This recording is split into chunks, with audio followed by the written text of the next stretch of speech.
Hello दोस्तों, welcome to my channel उड़ान online classes. तो दोस्तों, आज का हमारा ये वीडियो होने वाला है क्लास 10th का मैथ चैप्टर 2 हम पढ़ेंगे, जिसका नाम है बहुपद, जिसे इंग्लिश में पॉलिनोमियल बोला जाता है। ठीक है, अगर आप चैप्टर 1 का पूरा हमने कंप्लीट एक्सरसाइज करा दिया है, अगर आप उसे नहीं देखे हैं तो इस वीडियो के नीचे हमने लिंक दे दिया है, जाकर उसे अवश्य देख लीजिएगा। तो चलिए हम अपने चैप्टर को करते हैं स्टार्ट। इसमें सबसे पहले हम जान लेते हैं पढ़ने क्या क्या है, हमको पढ़ना क्या क्या है। इसमें सबसे पहले हम जान लेते हैं हमको क्या क्या पढ़ना है। तो सबसे पहले हम जानेंगे, चैप्टर का नाम बहुपद है, तो सबसे पहले जानेंगे बहुपद क्या होता है। ठीक है, उसके बाद हम जानेंगे बहुपद की शर्तें, यानी बहुपद होने के लिए क्या क्या शर्तें हैं। ठीक है, फिर जानेंगे बहुपद का घात क्या होता है, इसके बारे में जानेंगे। इसके बाद जानेंगे शून्यक निकालना भी हम आपको सिखाएंगे इस वीडियो में। और फाइनली हम क्या पढ़ेंगे, शून्यकों और गुणांकों में संबंध। ठीक है, तो चलिए अब हम करते हैं अपने चैप्टर को स्टार्ट। तो सबसे पहले हम जानेंगे बहुपद क्या होता है। ठीक है, तो बहुपद को जानने से पहले हमें संख्याओं के बारे में जानना होगा। ठीक है, तो संख्याओं के बारे में देखिए, संख्या जो होता है ना,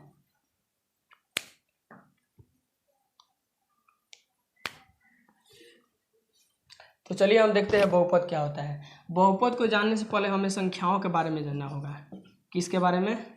संख्याओं के बारे में। ठीक है, संख्या को हम दो प्रकार से बांट सकते हैं। संख्या को कितने प्रकार से बांट सकते हैं? दो प्रकार से। एक को हम अचर संख्या बोल सकते हैं, अचर संख्या, एक को चर संख्या, अचर संख्या और चर संख्या। अब अचर संख्या किसे कहेंगे? अचर संख्या किसे कहेंगे? तो जिसका मान न बदले, जिसका मान क्या हो, मान न बदले, उसको बोलेंगे चर संख्या। और अचर संख्या किसे कहेंगे? जिसका मान बदलता हो, जिसका मान क्या हो, बदलता हो, मान बदले, उसे चर संख्या कहेंगे।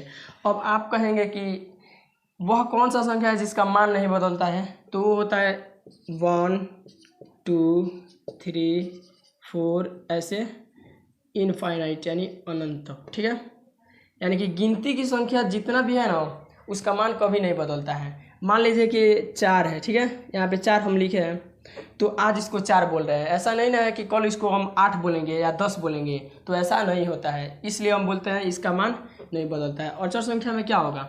तो अचर संख्या में जैसे कि a हो जाएगा हमारा, b हो जाएगा, c हो जाएगा, ऐसे कहाँ तक, x y z तक। ठीक है, तो ये सब जो संख्या है ना, इसका मान बदलता रहता है। कभी हम निकालते हैं x का मान, तो कभी 4 आता है, कभी 10 आता है।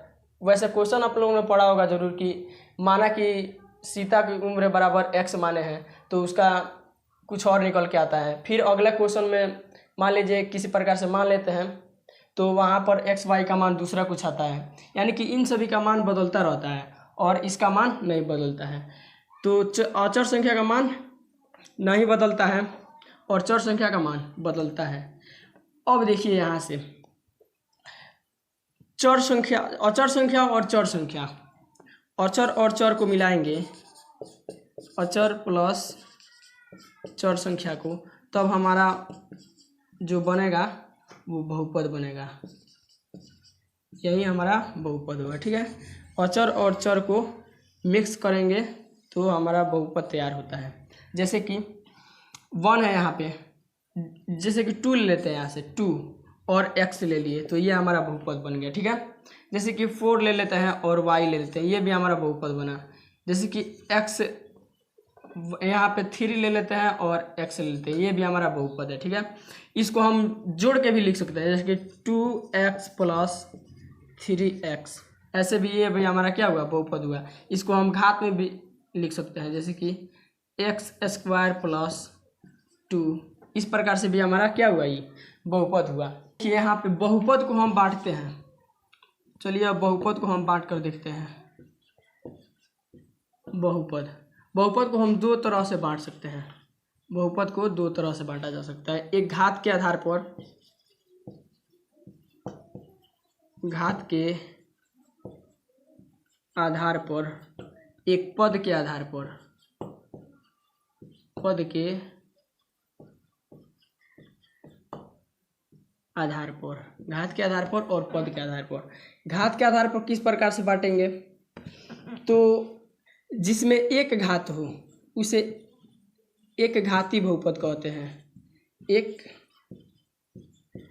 घाती बहुपद, जिसमें एक घात हो उसे एक घाती बहुपद कहते हैं। जैसे कि हो गया 2x बोल दिए, 2x + 1 बोल दिए, 3x + 2 बोल दिए। इन सभी में एक घात है, ठीक है। यहाँ पे एक घात है, x पर 1 घात है, फिर यहाँ पर भी x पर 1 घात है।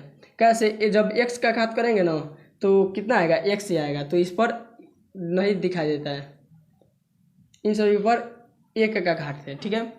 इसी प्रकार से अगला द्विघाती बहुपद, द्विघाती बहुपद जिसमें दो घात हो, जिसमें दो घात हो उसे द्विघाती बहुपद बोलेंगे। जैसे कि 2x² + 3x + 1, जैसे कि बोल देंगे t² - 14, ठीक है। इस प्रकार से इस पर क्या कितना घात है, दो घात है, इस पर भी दो घात है, यानी घात देखना है। अगर दो हो तो द्विघाती बहुपद बोलेंगे। इसी प्रकार से त्रिघाती बहुपद हो जाएगा, त्रिघाती यानी कि तीन घात हो, जिस पर तीन घात हो। जैसे कि 3x पर घात 3 जोड़ 2x + 3, इस प्रकार से जो बनेगा बहुपद उसे हम बोलेंगे त्रिघाती बहुपद। इसी प्रकार से आगे बढ़ता चला जाएगा ये। अब देखिए यहाँ पे पद के आधार पर कैसे बांटेंगे, तो एक पदी बहुपद, एक पदी बहुपद, एक पदी बहुपद। एक पद क्या होता है, जैसे कि हमने लिख दिया 2x, तो ये एक पद है। 5y ये भी एक पद है, 9y ये भी एक पद है, 4x ये भी हमारा क्या है, एक ही पद है। तो ये एक पदी बहुपद होता है जिसमें एक पद हो। दूसरा बोल सकते हैं द्विपदी बहुपद, द्विपदी बहुपद। द्विपदी बहुपद में क्या हो जाएगा हमारा, द्विपदी बहुपद जिसमें दो पद हो। दो पद कैसे लिखेंगे, तो 2x² + 1 ऐसे लिख सकते हैं, 3x + 2 ये वाला हमारा क्या हुआ, द्विपदी बहुपद हुआ, ठीक है। इसी प्रकार से त्रिपदी बहुपद हमारा हो जाएगा, त्रिपदी बहुपद जिसमें तीन पद हो। त्रि मतलब तीन और पद यानी कि जिसमें तीन पद हो। जैसे कि 2x पर पावर 3 + 3x + 1, 9x² ले लेते हैं प्लस 4x ले लेते हैं प्लस का 1, ठीक है। तो चलिए इसको दोबारा रिकॉल करते हैं। बहुपद को जानने से पहले संख्याओं के बारे में जानना है। तो संख्या को हम दो प्रकार से बांट सकते हैं, एक को अचर संख्या कह सकते हैं, एक को चर संख्या, ठीक है। संख्याओं को दो प्रकार से चर और चर करके बांटा जा सकता है। अचर संख्या किसे कहेंगे, जिसका मान न बदले, जिसका मान न बदले उसे अचर संख्या कहेंगे। इसमें 1 2 गिनती की संख्या आता है। और जिसका मान बदले उसे चर संख्या कहते हैं। इसमें ABCD से लेकर Z तक की संख्या आती है, ठीक है। अब अचर संख्या और चर संख्या मिलकर बहुपद का निर्माण करते हैं। एग्जाम्पल इसका हमने देख लिया, ठीक है। अगला हमने देखा कि बहुपद को कई प्रकार कितने प्रकार से बांटा जा सकता है। तो दो प्रकार से बांटा जा सकता है, एक घात के आधार पर, दूसरा पद के आधार पर। हमने इसमें बांटा जैसे कि एक पदी बहुपद जिसमें एक पद हो, एक घाती बहुपद जिसमें एक घात हो उसे एक घाती बहुपद कहते हैं। जैसे कि इसमें एक घात है, इसमें भी एक घात है। पद भले ही दो है मगर घात कितना है, एक है। घात का बात हो रहा है तो घात इसमें एक है। द्विघाती बहुपद जिसमें दो घात हो, त्रिघाती बहुपद जिसमें तीन घात हो। यहाँ पे हमने देखा पद के आधार पर बांट के, तो एक पदी बहुपद जिसमें केवल एक पद हो, द्विपदी बहुपद जिसमें दो पद हो, और त्रिपदी बहुपद जिसमें तीन पद हो। तो ये हमने बहुत ही अच्छे तरह से जान लिया। सेकंड टॉपिक हमारा है बहुपद होने की शर्तें। बहुपद होने की शर्तें, बहुपद होने की क्या क्या शर्त होता है। बहुपद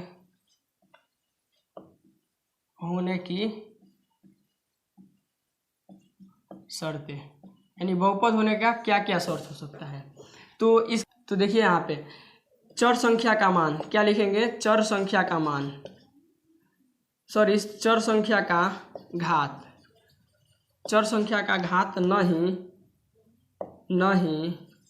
ऋणात्मक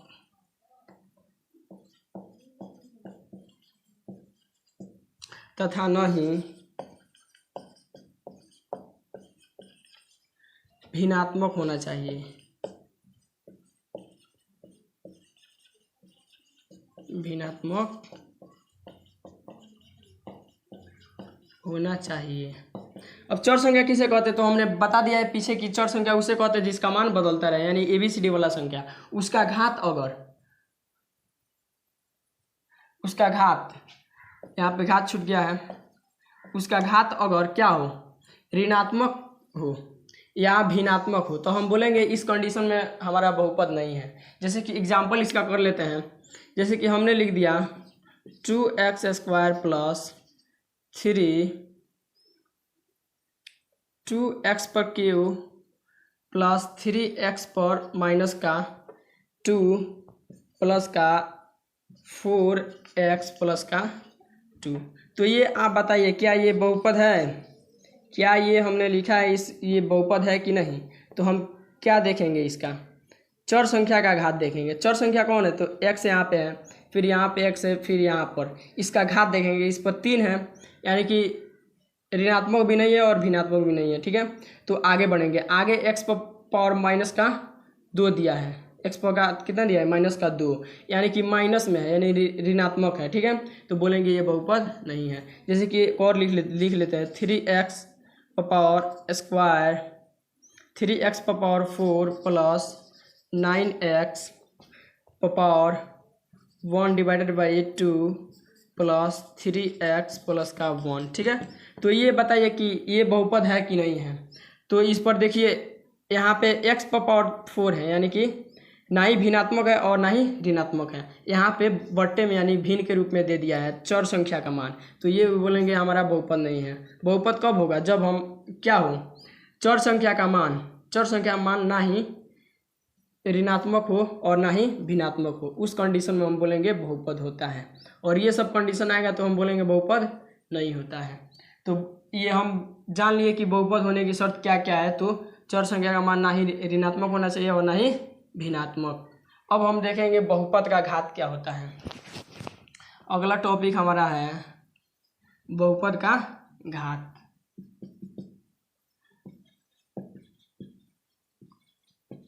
बहुपद का घात क्या होता है। जैसे कि हमने एक बहुपद लिखा, यहाँ पे लिख देते हैं 2x power 4 plus 3x square plus 4x minus का 1। तो बताइए इसका घात क्या होगा, बहुपद का घात क्या होता है। तो बहुपद का सबसे बड़ा क्या लिखेंगे, बहुपद का, इसमें देखना क्या है, तो बहुपद का सबसे बड़ा घात,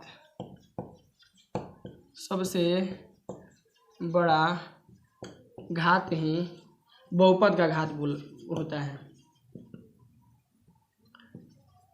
बहुपद का घात होता है।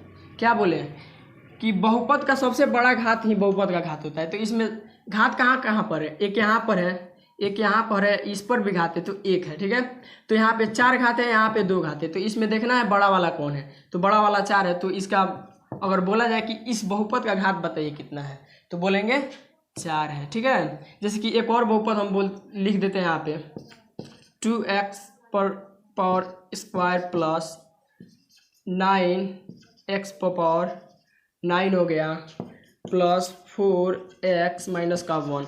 तो इसमें आप बताइए इसमें घात कितना है इस बहुपद का।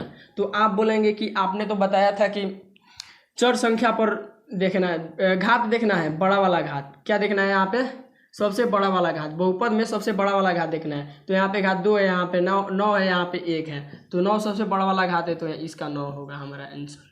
ठीक है, इस बहुपद का घात कितना होगा, 9 होगा। तो चलिए अब हम देखते हैं अगले टॉपिक की ओर।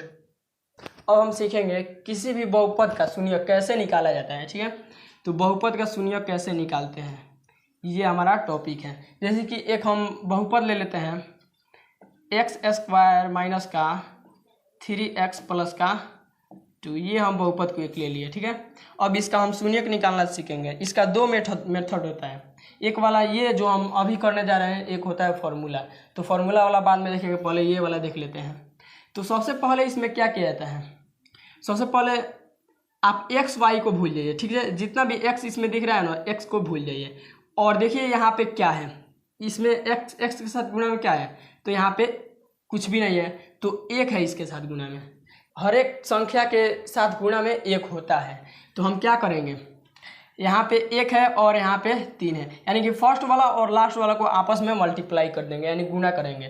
क्या करना है हमें, फर्स्ट वाला और लास्ट वाला को मल्टीप्लाई कर देना है। यहाँ पे एक है गुणा में और यहाँ पे 2 है, 2 में 1 से गुणा करेंगे तो कितना आएगा, 2 आएगा। अब 2 को हम तोड़ेंगे, 2 को हम क्या करेंगे, तोड़ेंगे। 2 से तोड़ेंगे तो 1 आया, यानी कि हमारे पास जब 2 को तोड़े तो 2 संख्या है, 1 2 1 और 1 2 और 1। ठीक है, अब हमें किसी तरह फर्स्ट में क्या करना है, पहले वाले के गुणा में जो अंक होगा उसको और लास्ट वाला से गुणा कर देना है।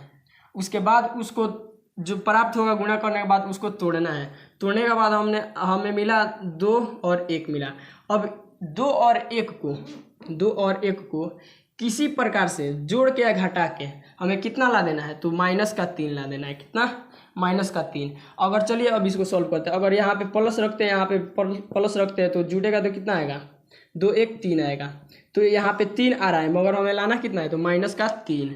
तो इसको लाने के लिए सबसे पहले क्या करेंगे, 2 है तो इसके आगे माइनस देंगे, यहाँ पर भी माइनस देना होगा हमें, और 1 माइनस माइनस क्या होता है, प्लस। 2 1 3 हो जाएगा और माइनस यहाँ पे आ जाएगा। ठीक है, माइनस माइनस इसको जब सॉल्व करेंगे ना तो प्लस आता है, यानी कि काम किसका होगा, जोड़ का, और चिन्ह रहेगा घटाव का। तो यहाँ पे -3 आ गया, यानी कि क्या किए, -2 और -1। अब इसके साथ साथ हमें x लाना है, तो इसके साथ x डाल देंगे और इसके साथ x डाल देंगे, यानी कि -2x और -1 में x से गुणा करेंगे तो x आएगा। ठीक है, यहाँ पे क्या हो जाएगा, इसको सॉल्व करेंगे तो 3x माइनस में 3x आएगा, यानी कि हमें -3x के बदले में क्या लिखना होगा, -2x माइनस का x, यानी कि x स्क्वायर को x स्क्वायर आने देंगे, और -3x को हम क्या तोड़ कर लाए हैं, तो -2x और -x।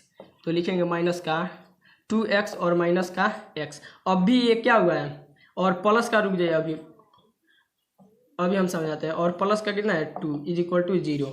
अब देखिए, अब भी ये कितना लिखा हुआ है, x स्क्वायर माइनस का 3x = 2 लिखा हुआ है। सॉरी, अभी ये x स्क्वायर माइनस 3x + 2 लिखा हुआ है, ये वाला जो है ना, अभी इतना ही लिखा हुआ है। इसको अगर सॉल्व करेंगे तो x स्क्वायर का x स्क्वायर आएगा, माइनस माइनस जुड़ेगा तो प्लस होगा, 2 में x में 1 से जुटेगा तो 3x आएगा, और चिन्ह रहेगा माइनस का, प्लस का 2। अभी ये क्या, यही लिखा हुआ है। ठीक है, अब इसको देखिए, इसमें फर्स्ट वाले 2 पद को एक साथ ले लीजिए और लास्ट वाले पद को एक साथ ले लीजिए, और इन दोनों में कॉमन संख्या ढूंढिए।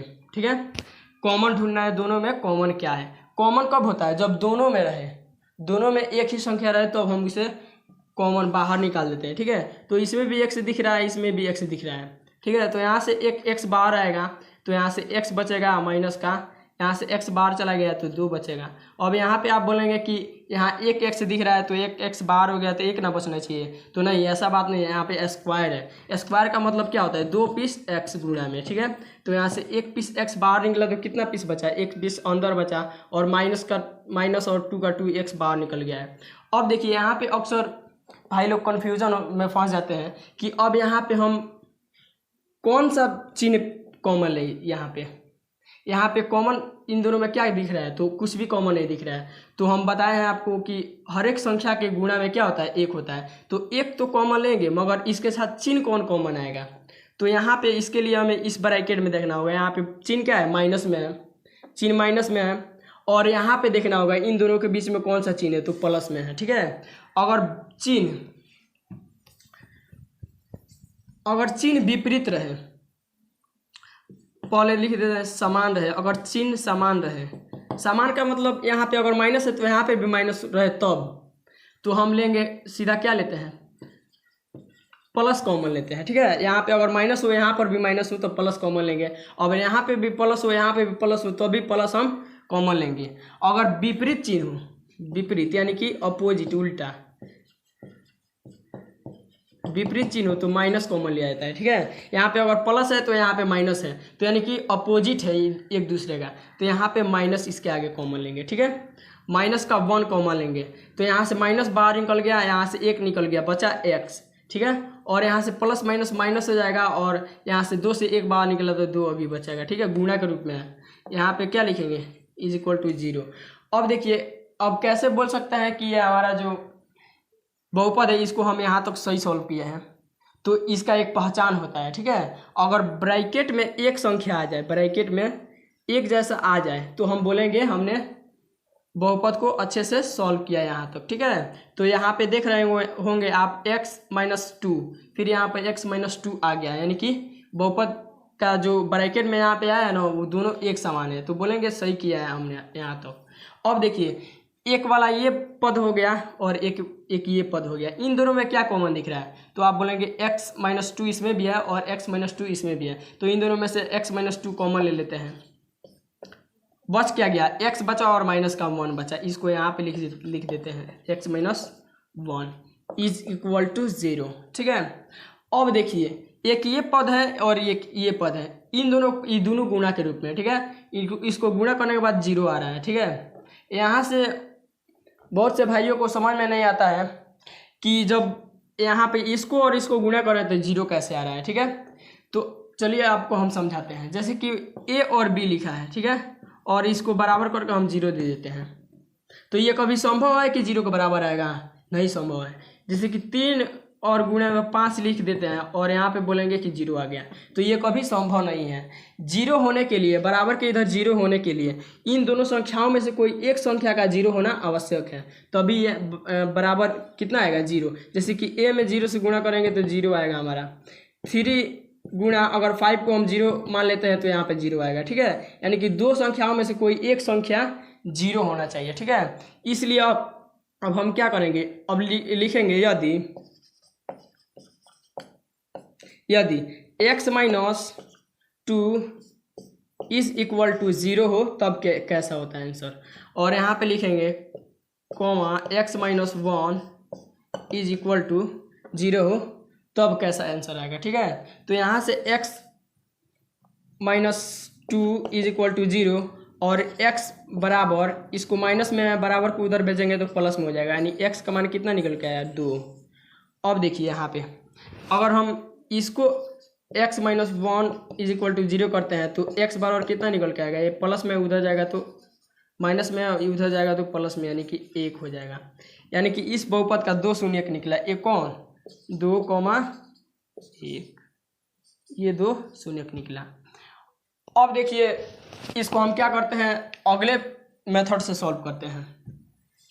अगला मेथड हमारा क्या है, तो वो फार्मूला वाला मेथड है, फार्मूला वाला मेथड है, उससे हम सॉल्व करते हैं।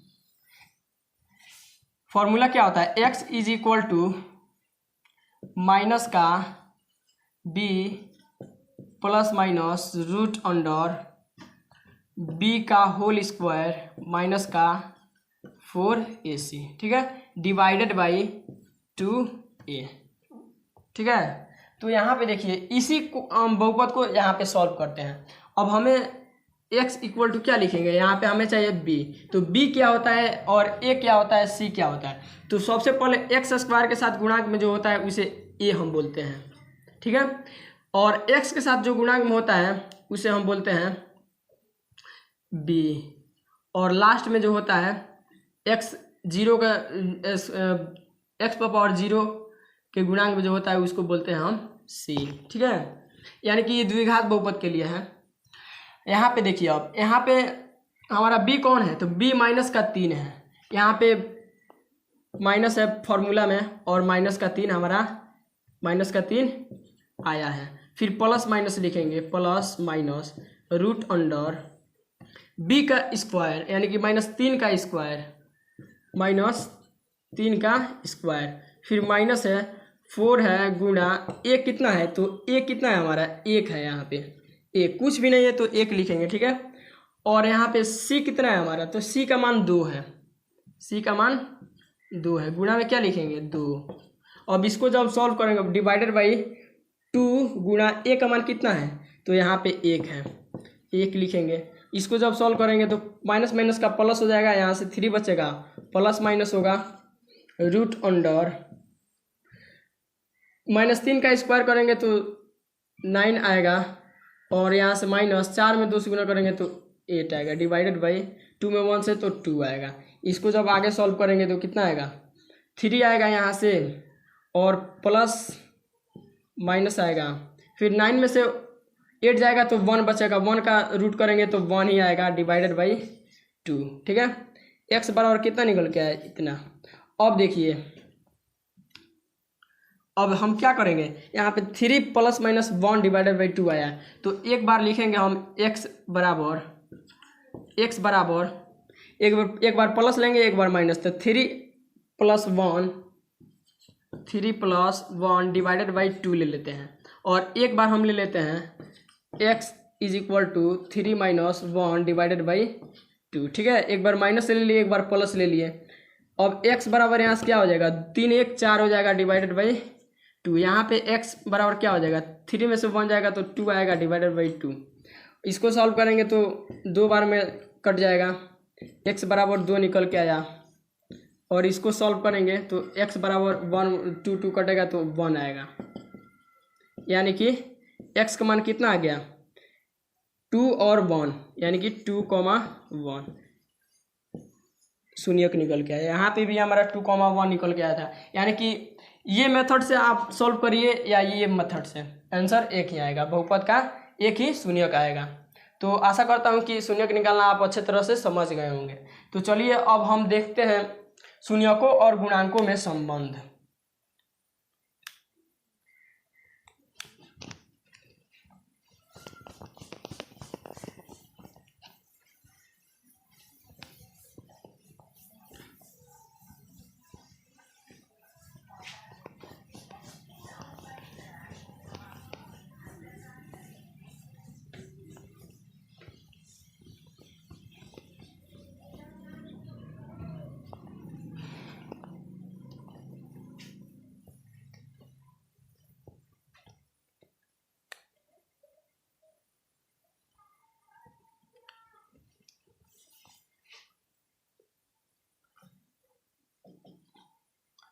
अगला हमारा टॉपिक है शून्यकों और गुणांकों में संबंध। शून्यकों और गुणांकों में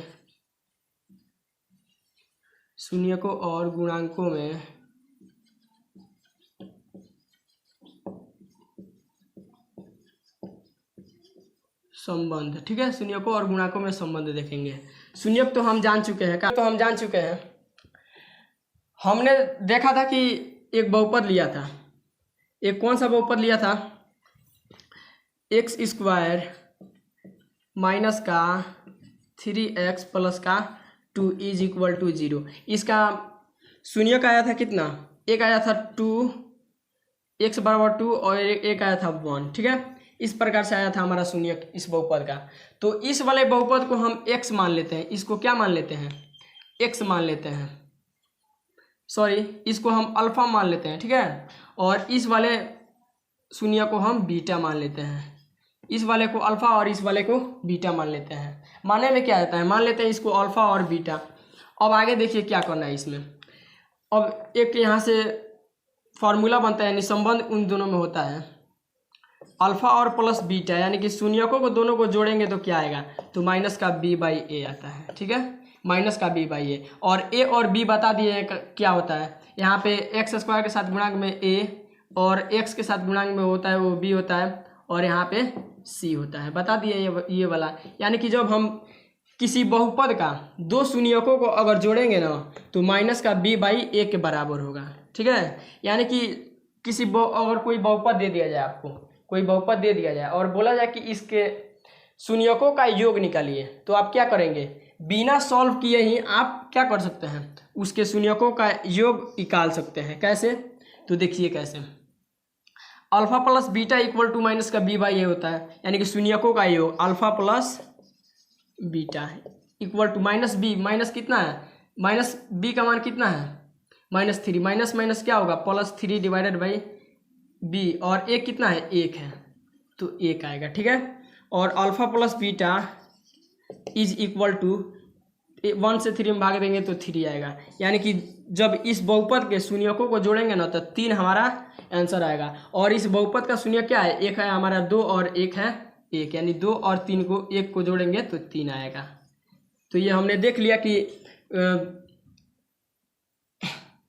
और ये द्विघात बहुपद के लिए है, किसके लिए है, द्विघात बहुपद के लिए, द्विघात बहुपद सभी के लिए अलग अलग होता है। ठीक है, त्रिघात के लिए अलग होता है, चतुर्घात के लिए अलग होता है, इसी प्रकार द्विघात के लिए ये वाला है शून्यकों और गुणकों में संबंध। तो ये एक वाला ये हो गया कि alpha plus beta equal to minus का बी बाई ए, यानी कि शून्यकों को जोड़ेंगे तो माइनस बी बाई ए के बराबर होगा। अगर हम दोनों शून्यकों को गुणा कर दें अल्फा इंटू बीटा तो अब क्या होगा, तो सी बाई ए के बराबर आता है। ठीक है, किसके बराबर आता है, सी बाई ए के, यानी कि दोनों शून्यकों को जब गुणा करेंगे तो सी बाई ए के बराबर होगा। कैसे, जैसे कि दो शून्य कौन है, 2 है।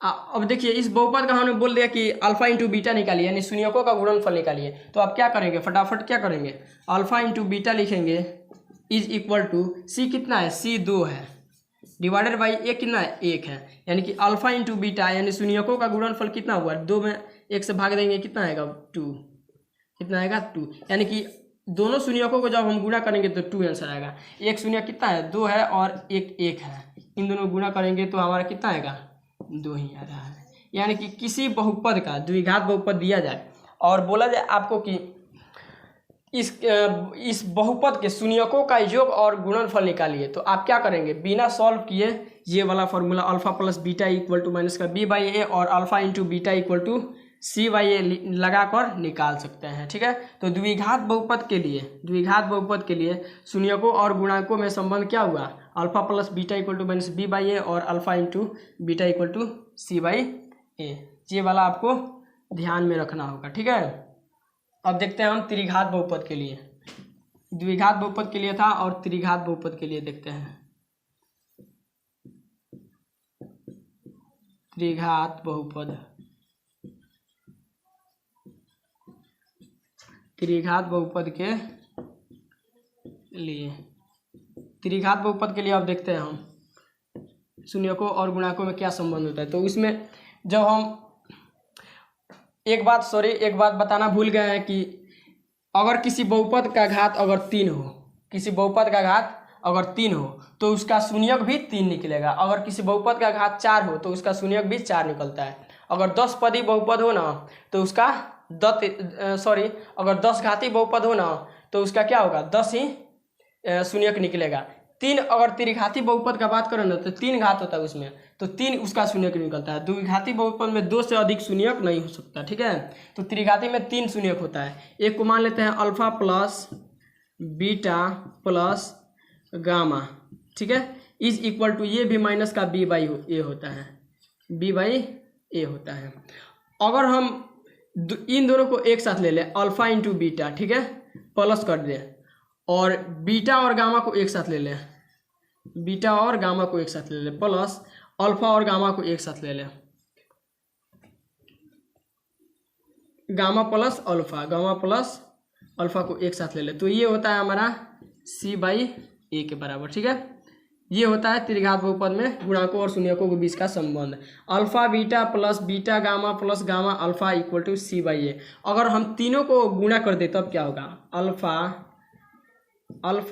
Beta gamma is equal to minus का डी बाई ए होता है। ठीक है, ये वाला तीनों त्रिघात बहुपद में गुणांकों और शून्यकों के बीच के संबंध है। और द्विघात बहुपद में भी लिख देते हैं, द्विघात बहुपद में क्या क्या था, द्विघात बहुपद में क्या था, तो वो था हमारा alpha plus beta is equal to minus का बी बाई ए और alpha into beta is equal to c by a था। ये द्विघात बहुपद में था और ये त्रिघात बहुपद में था। अब देखिए, मान लीजिए कई बार ऐसा होता है कि द्विघात बहुपद के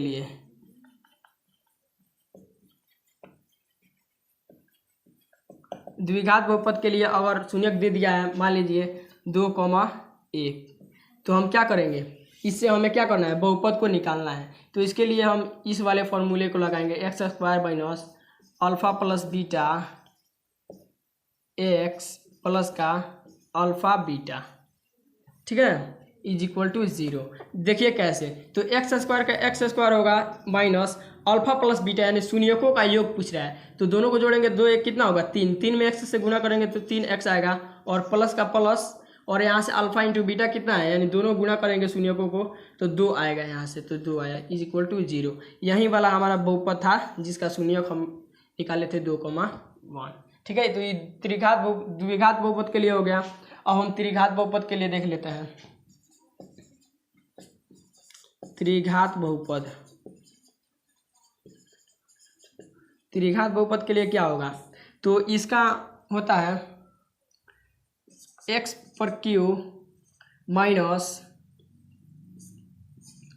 alpha plus beta plus gamma x square plus का alpha beta plus beta gamma plus gamma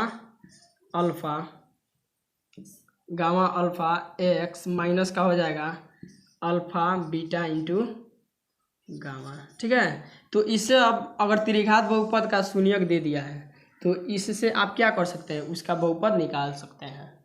तो इस प्रकार से हमारा थ्योरी क्लास ख़त्म हुआ। तब